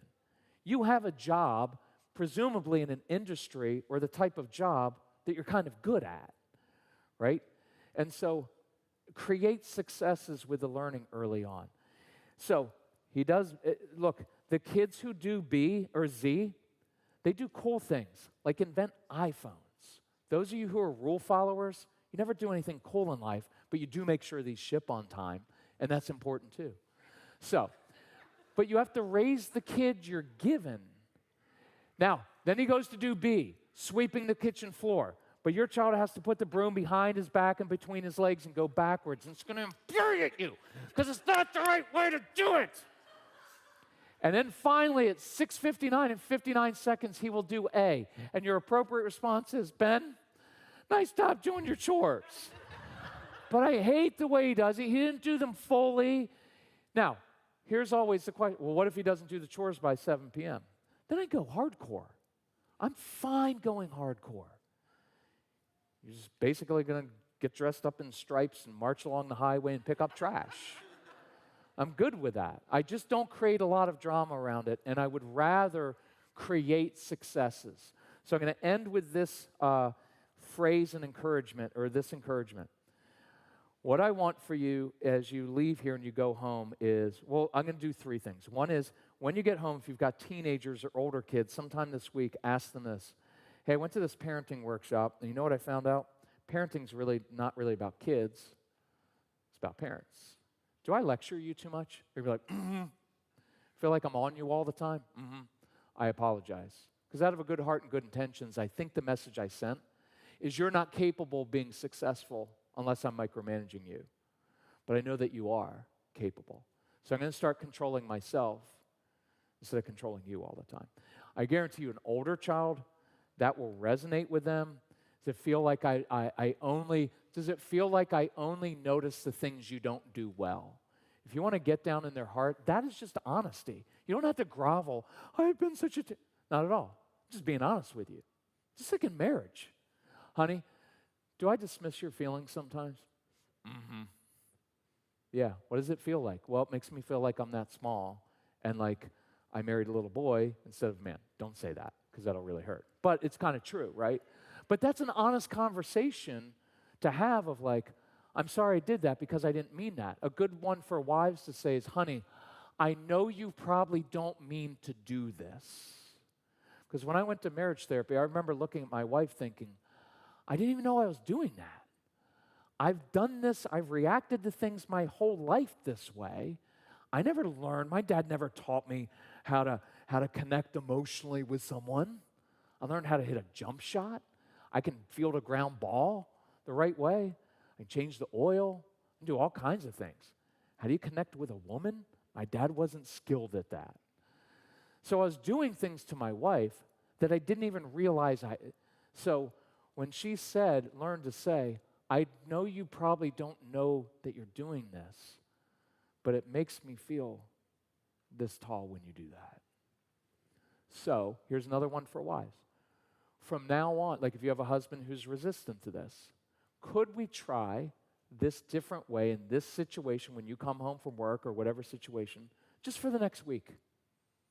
And if it works, good. If it doesn't work, you can go back to destroying your relationship with our child, me, and we'll get divorced in a few years, and I'll take half of what you own. Because that's a good, honest talk as well.